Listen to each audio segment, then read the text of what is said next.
네, 지난주 말씀드린 대로 이제 오늘부터 해서는 저희가 뭐 조직 신학이라고 하는 것 또는 조직 신학 말고 또 교의학이라고도 합니다. 그 내용들을 그 앞에서 순서에서부터 쭉 생각해보는 그런 시간을 가지려고 합니다. 그래서 일단은 그 제가 이제 잡은 제목은 이제 개혁교의학 해설이라 이렇게 했는데요. 그래서 이제 개혁교회에서 그 교의학의 내용들을 해설하는 시간이 되겠습니다. 그래서 이 내용을 어떤 분들은 이제 교의학이라고 그러고 또 어떤 분들은 이제 조직신학이라고 합니다. 그러니까 조직신학이라고 할 때는 이 내용을 다루는 방식과 관련되어 있는 거죠. 그래서 이제 체계적으로 체계적으로 다룬다. 그래서 이 신학에서 이 성경 말씀을 다룰 때 이제 구약을 다루면 이제 구약 신학이다, 신약 다루면 신약 신학이다 하는데 조직 신학이다 하는 것은 이제 그 방식과 관련하여서 이 내용들을 체계적으로 생각하는 것이 이제 조직 신학이 됩니다. 그럼 교의학은 무엇이냐면 그 내용인데 그러니까 교리라는 단어가 있고 교의라는 단어가 있습니다. 그러니까 교리라는 것은 이제 가르침이라는 건데 하나의 내용들인데 교의라고 할 때는 교리는 교리인데 교회가 권위 있게 생각하는 그 교리를 교의라고 말합니다. 그래서 그 권위라는 것은 어디서부터 오는 것이냐면 하나님께서 주신 하나님 말씀 주신 권위거든요. 그래서 그냥 이렇게 상대적인 권위를 갖는 것이 아니라 하나님이 말씀하신 거기 때문에 정말 절대적인 권위를 갖는 그 내용들이 무엇이냐 이제 그것을 다루는 신학이다. 그래서 교의학이라 이렇게 하는 거고 그 내용으로 볼 때는 이제 교의학인데 그것을 같은 내용인데 이제 다루는 방식이 다른 신학과 비교해 볼 때 더 체계적인 방식을 띠기 때문에 조직 신학이라 이렇게 부릅니다. 저는 이제 개혁교의학이라 했고 이제 그 내용들을 한번 우리가 생각해 보도록 하겠습니다. 그래서 오늘은 이제 첫 번째로 무엇부터 시작을 해야 되나 했는데 이제 여러 가지 생각을 하다가 저는 계시다라고 생각을 했습니다. 그래서 물론 어떤 분들은 종교에서 시작해도 됩니다. 종교에서 시작하기도 하지만 왜냐하면 그것도 결국 하나님께서 주신 내용이기 때문에 주신 것이기 때문에 그러나 이제 계시부터 시작을 합니다. 계시는 왜 계시부터 시작하는가? 계시는 하나의 단어이지만 계시라는 이 단어에 함축된 의미가 있습니다. 그것은 하나님께서 계시하셨다는 거거든요. 하나님께서 계시하신다. 하나님께서 계시하셨다. 하나님께서 말씀하셨다라는 그 내용을 갖고 있습니다. 그래서 계시라는 단어는 하나님의 계시로부터 출발하는 그 의미를 갖고 있습니다. 하나님께서 계시하지 않으셨으면 우리는 사실 아무것도 모르는 자들이 될 것입니다. 하나님에 관하여서 아무것도 알 수 없는 자가 되는 것이죠. 그래서 계시라는 단어 자체가 주는 의미는 무엇이냐면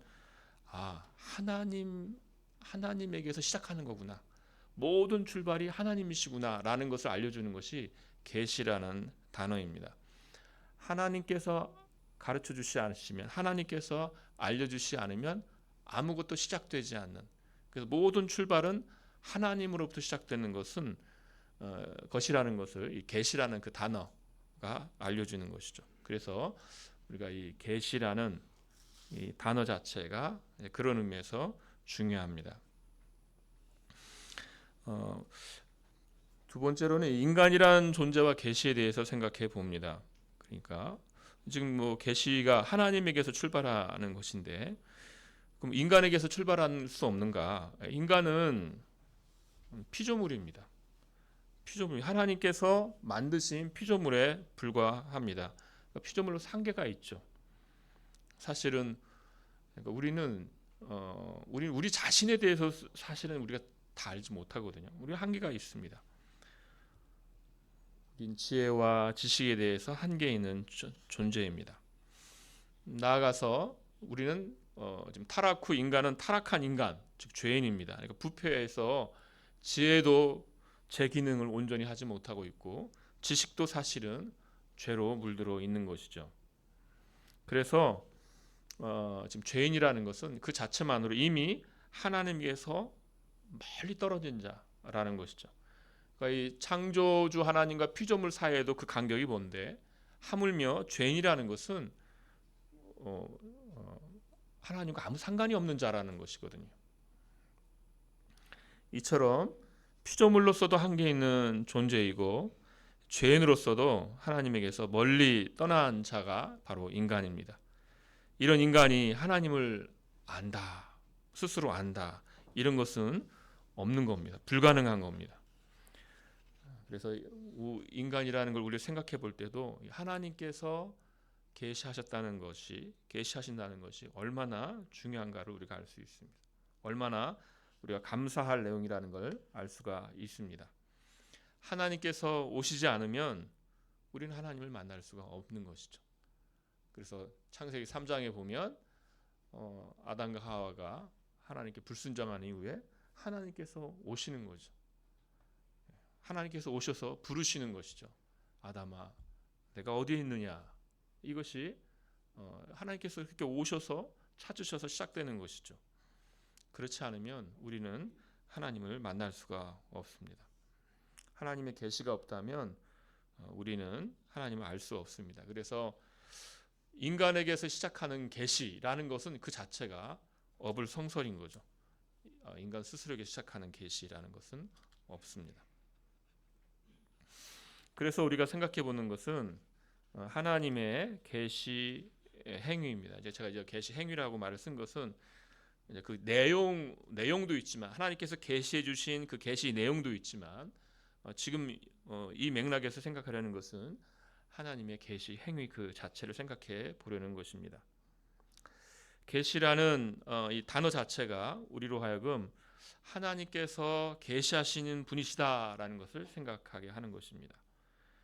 그러니까 이 지금 이런 신학이라는 것, 또 교리라는 이 내용들은 다 지금 하나님께서 계시해 주신 그 내용이죠. 내용으로 구성이 되는 겁니다. 지금 제가 계시 행위라고 할 때는 그 내용과 별개로 지금 하나님께서 스스로 친히 자유롭게 계시하신다는 그 사실 자체를 우리가 생각해 보자는 것입니다.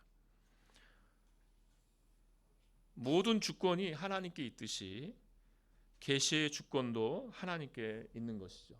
하나님께서 계시하시는 것입니다.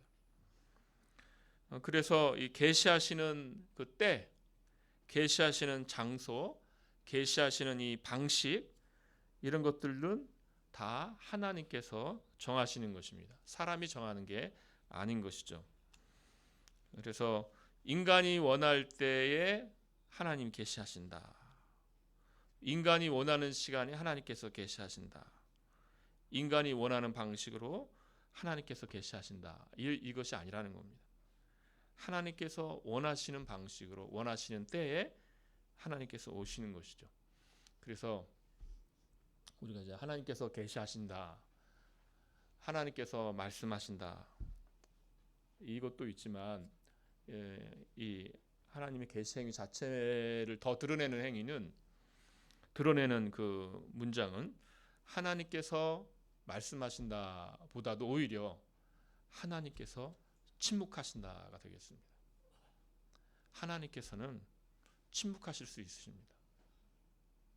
하나님께 이 계시는 하나님의 주권이기 때문에 하나님께서는 침묵하실 수 있습니다. 하나님께서는 계시하시지 않을 수 있습니다. 하나님께서는 우리에게 아무것도 보여주시지 않을 수도 있습니다. 하나님의 주권입니다. 그걸 생각할 때에 이 하나님께서 계시하신다는 것 자체, 하나님께서 우리에게 하나님을 알리셨다는 그것이 얼마나 우리에게 감사한 일인 줄 우리가 알게 됩니다.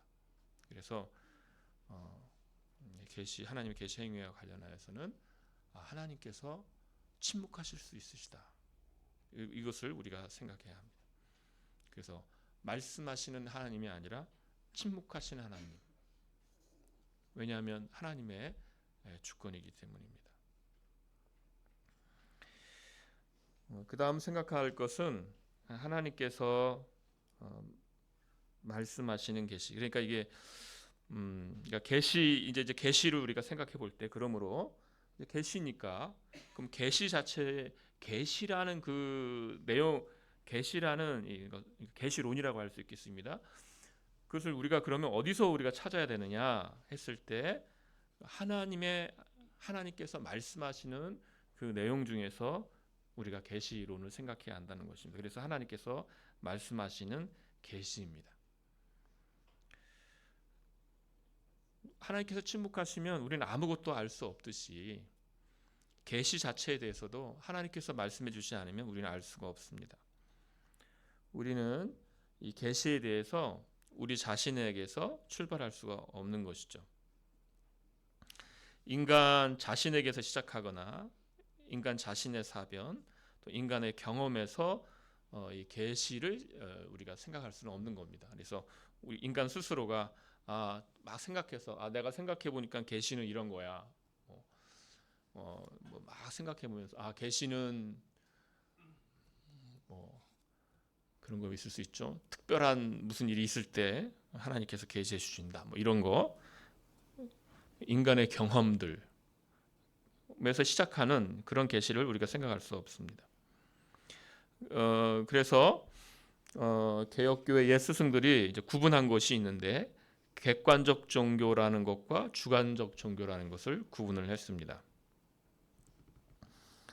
이제 우리가 종교 그러면 우리가 이제 우리는 다종교 국가에 살고 있기 때문에 여러 종교를 이제 생각할 수 있지만 그것과도 완전히 분리된 건 아니에요. 왜냐하면 사실 인간이 다른 종교를 어쨌거나 종교를 갖는 것 자체가 사실은 그들 안에 종교의 씨라는 것 그것이 부패하여서 다른 종교로 나타나고 있지만 객관적 종교라는 것은 무엇이냐면 하나님께서 규정한 그 종교를 말합니다. 하나님께서 말씀하시는 그 종교. 주관적 종교라는 것은 그에 대한 반응으로서 이제 인간이 표현하는 그 종교를 말합니다. 그래서 우리가 아까 영상에서 보았는데요. 신명기. 그래서 쉐마 들으라 이스라엘아 그거 이제 했는데 그러니까 들으라 이게 객관적 종교이죠. 하나님께서 들으라. 그래서 하나님이 어떤 분이신지 하나님께서 알려주시고 들으라 너희들은 나를 이렇게 사랑해야 된다. 너희는 나를 이렇게 예배해야 된다라고 하나님께서 알려주시는 것이죠. 이것이 객관적 종교입니다. 주관적 종교는 이제 들으라 했으니까 그에 대한 반응으로서 우리가 하나님은 이런 분이시구나. 하나님은 전능하신 분이구나. 하나님을 이렇게 예배해야 되는구나. 하나님을 이렇게 찬송해야 되는구나. 그렇게 알고서 그렇게 하는 것. 하나님께서 알려주신 대로 하나님을 알고 하나님께서 알려주신 대로 하나님을 사랑하는 것. 우리의 반응으로서 이것이 주관적 종교입니다. 이 구분이 있습니다. 왜냐하면 이 객관적 종교가 주관적 종교를 규정하는 것이지 주관적 종교가 객관적 종교를 규정하지 않기 때문입니다. 무슨 말인가 하면 내가 경험한 하나님, 우리는 하나님께서 알려주신 대로 정말 그에 따라서 하나님을 경험해야 합니다. 우리의 믿음은 경험하는 믿음이 돼야 되죠. 그러나 내가 경험한 것이 객관적 종교가 되면 안 됩니다. 내가 경험해 봤더니 하나님은 이런 분이셔. 지금 이 하나님께서 주신 성경 말씀이 있는데 그것과 별개로 내가 경험한 하나님은 이런 분이셔. 내가 경험해 봤더니 하나님은 이렇게 기도해야 잘 들어주셔. 내가 경험해 봤어. 이런 방식대로 그래서 주관적 종교가 객관적 종교를 규정하는 사실은 이제 이것이 한국 교회에 너무 많은 것이죠. 그래서 사람들이 각각이 자기가 생각한 대로 자기 종교를 세우고 자기 신학을 세우는 것이죠. 이것은 잘못된 행위입니다. 계시에 대해서도 마찬가지입니다. 계시에 대해서도 계시는 이런 거야라고 사람이 규정하는 것이 아니라 계시 자체에 대하여 하나님께서 규정하시는 것이죠. 그래서 인간이 경험하는 어떤 종교 현상으로 계시를 말할 수가 없습니다. 내가 생각해 보니까 계시는 이렇게 해야 계시받는 거야. 계시받는 거야. 제가 중학교 때 다니던 교회에서 계시받는 법을 가르쳐 주셨는데 손가락을 깍지를 끼고 이렇게 평행하게 이렇게 해서 그렇게 기도하면 계시를 받는다. 그렇게 알려주셨어요.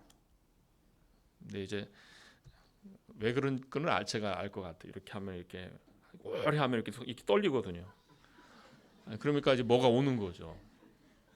약간 신비주의적인, 약간이 아니라 아주 신비적인 교회였어요. 그렇게 어떤 자기가 경험하는 종교 현상으로 계시를 말하는 거죠. 그렇게 말해서는 안 된다는 겁니다. 하나님께서 계시하시는지 어떻게 계시하시는지 이것들은 다 인간 경험이 말하는 것이 아니라 하나님의 말씀입니다. 하나님의 말씀이 정하도록 해야 하는 것이죠. 그래서 이 계시론 그 자체가 하나님의 기록된 계시, 즉 이 성경 말씀에서 가져와야 하는 것이죠. 이제 우리가 성경으로 한번 들어가 보겠습니다. 성경에서 계시라는 용어가 어떻게 사용되는가? 그래서 이제 계시인데요. 이제 계시, 그러니까 이 계가 10개 연다는 거죠. 연다. 시는 보일 시입니다. 그래서 열어서 보여준다. 근데 굉장히 잘된 번역이죠. 왜냐하면 라틴어도 그 뜻이 드러내어 정체를 보여준다라는 의미에서의 그 레벨라치오라는 그 단어이기 때문입니다. 구약에서 이 계시를 의미하는 이 단어가 갈라라는 단어입니다. 사무엘상 2장 27절에서 너희 조상의 집이 애굽에서 바로의 집에 속하였을 때 내가 그들에게 나타나지 아니하였느냐. 나타났다 있죠. 다니엘서 2장 22절에 그는 깊고 은밀한 일을 나타내시고, 이렇게 해서 갈라라는 단어가 이렇게 계시와 계시를 뜻합니다. 꼭 갈라라는 단어가 아니어도 하나님께서는 여러 단어와 여러 구절들로서 하나님께서 계시하신다는 것을 증거하고 계십니다. 여호와께서 나타나 이르시되, 하나님께서 말씀하여 이르시되, 성경 곳곳에 계속해서 하시는 말씀이 바로 이 말씀이죠. 하나님께서 말씀하신다, 하나님께서 말씀하셨다. 이 내용이 전체이죠. 그러니까 이 계시는 그 성경 전체에 나타납니다. 신약에서 이제 사용되는 것은 이제 아포칼립토, 그래서 제거하여서, 뭐가 가렸는데 가렸는 걸 제거하여서 보여준다는 것이고, 파네로라는 것은 이제 숨겨진 것을 공개하는 것이 되겠습니다. 이것이 이제 로마서인데요. 나의 복음과 예수 그리스도를 전파함은 영세전부터 이제는 나타나신 바 되었으며 영원하신 하나님의 명을 따라 선지자들의 글로 말미암아 모든 민족이 믿어 순종하게 하시려고 알게 하신 바 그 신비의 계시를 따라 된 것이니 이 복음으로 너희를 견고하게 하실 지혜로우신 하나님께 예수 그리스도로 말미암아 영광이 세세무궁하도록 있을지어다. 아멘. 로마서 16장 25절 27절 말씀인데, 여기서 이제 보시면 나타내신 바 되었으며, 영세전부터 이제는 나타내신 바 되었으며, 그리고 나타내신 바 되었다. 여기 이제 파네로에서 온 단어입니다. 드러내서 공개했다. 이렇게 공개해서 알려주는 것을 강조하고 있다면, 이 계시 아포칼립신이라는 거기 나온 것은 이제 방해를 제거하여서 보여주게 된 것입니다. 이런 단어들이 이제 계시의 단어인데, 이 외에도 예수 그리스도께서 보이시고 말씀하여 알리시는 많은 일들이 있게 됩니다. 그래서 이제 계시라는 단어는 이제 우리가 아까 계시하는 행위도 보았지만 계시하는 행위를 계시라고 하기도 하지만 하나님께서 계시해 주신 그 내용 그것도 계시입니다. 그래서 계시하시는 그 내용도 계시가 되는 겁니다. 이제 세 가지를 이제 더 다루고 계시에 대해서는 이제 마치게 되는데요. 계시의 기원과 계시의 내용과 계시의 목적입니다.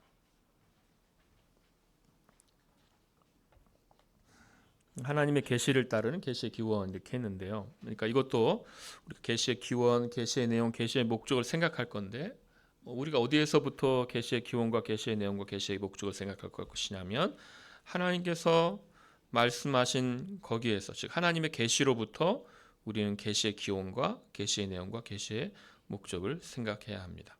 그래서 성경의 근거에서 계시의 기원과 계시의 내용과 목적을 생각해야 합니다.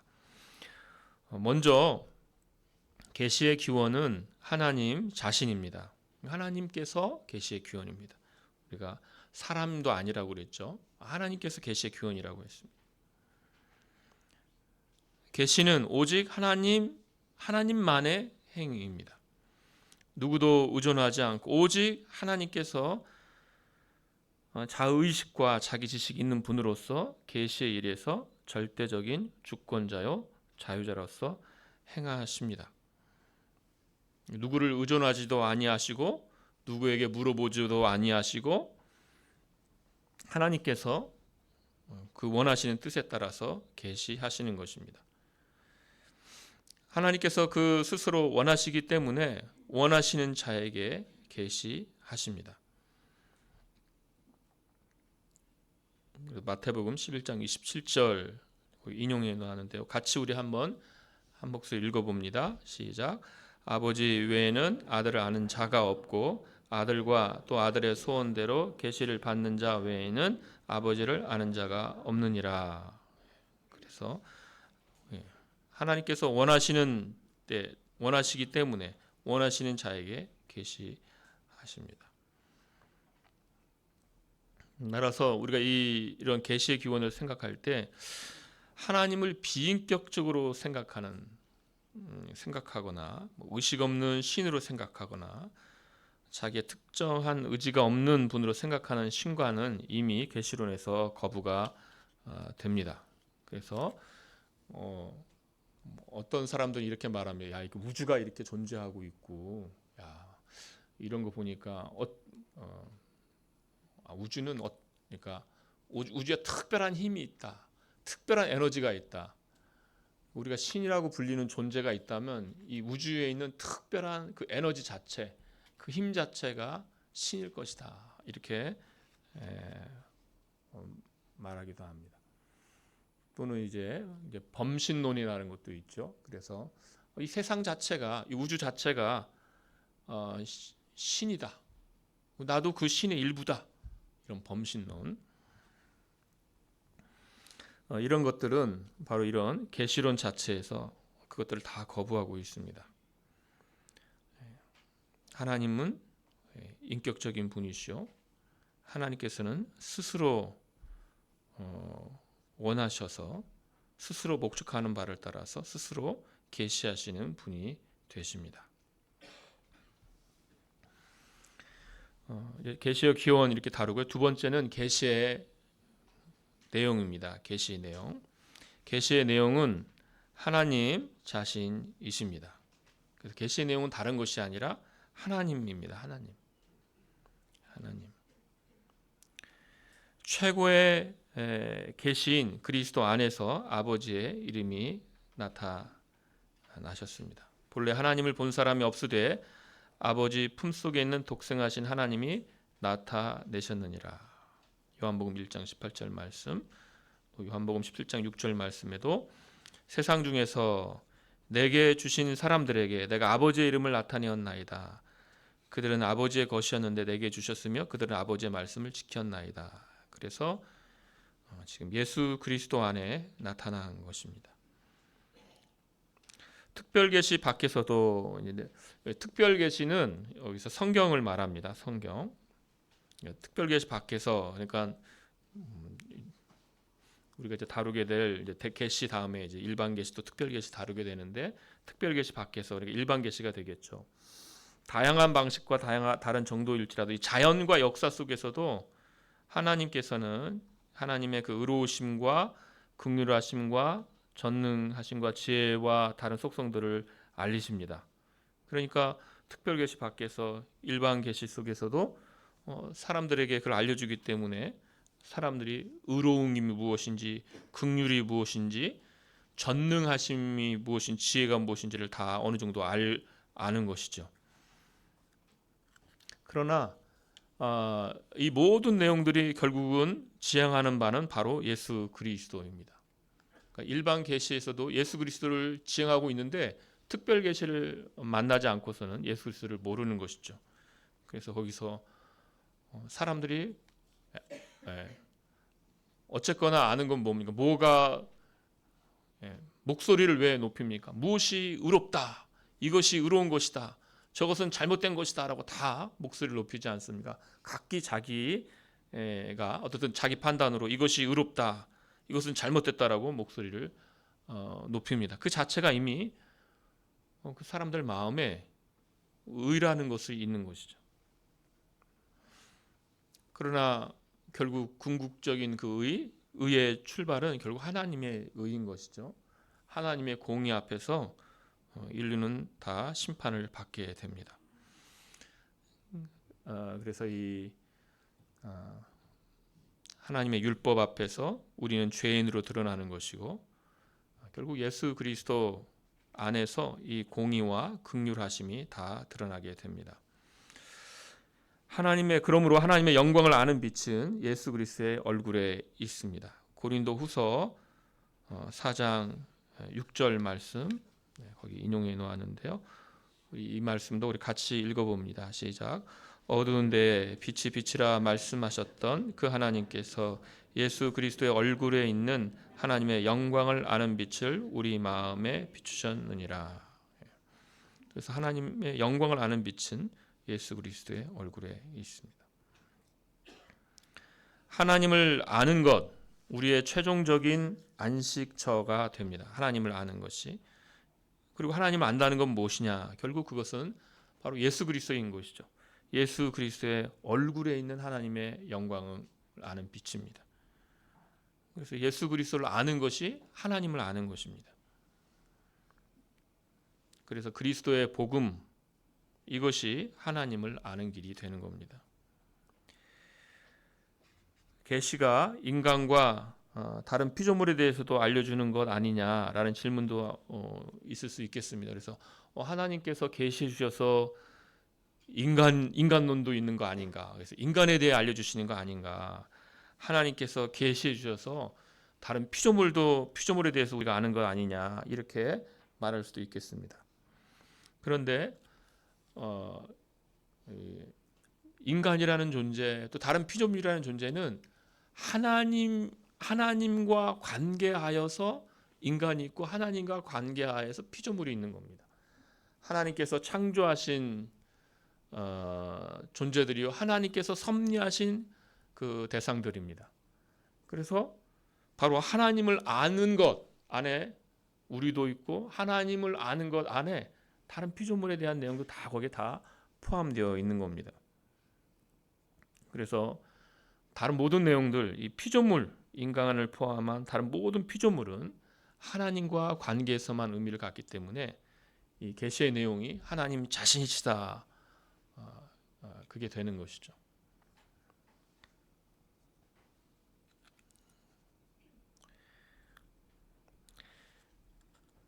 네, 마지막으로 계시의 목적이 있습니다. 계시의 목적.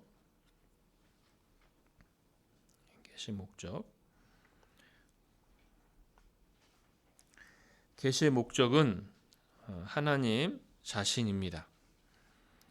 계시는 하나님으로부터 나와서 하나님에 대한 것을 우리에게 알려주고, 그 목적은 하나님이 됩니다. 그래서 계시는 그 기원이 하나님이셨잖아요. 그리고 그 내용도 하나님입니다. 우리가 우리 자신에 대해서 다른 피조물에 대해서 계시로 아는 거 아닌가? 그것조차도 하나님입니다. 하나님. 그러니까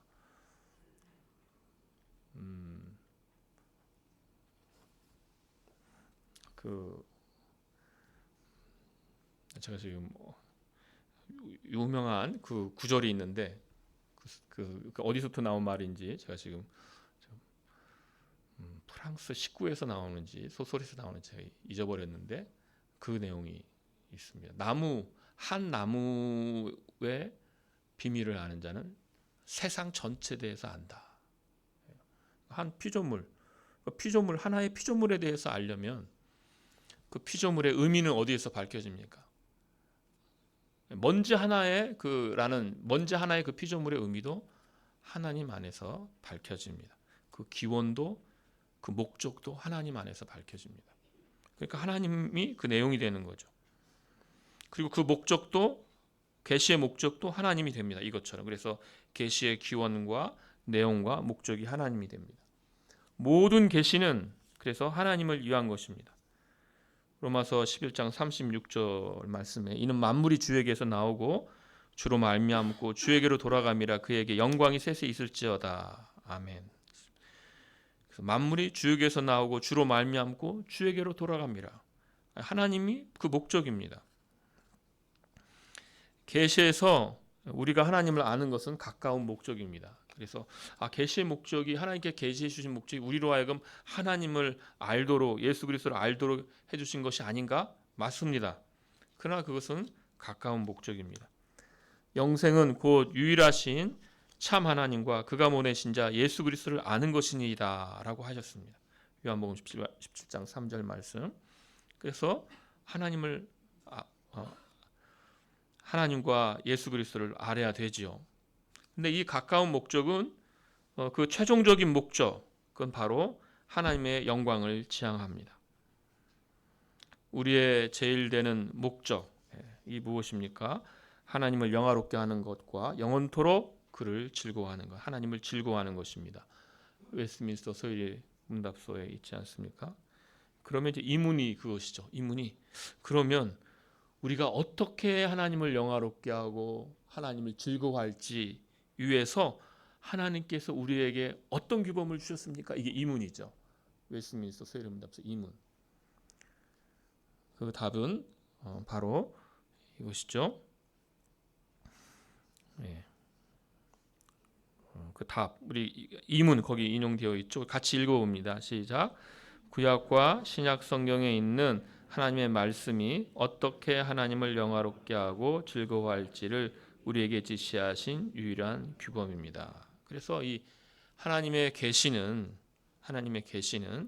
결국 하나님을 영화롭게 하고 하나님을 즐거워하는 그 목적을 향하고 있는 것입니다.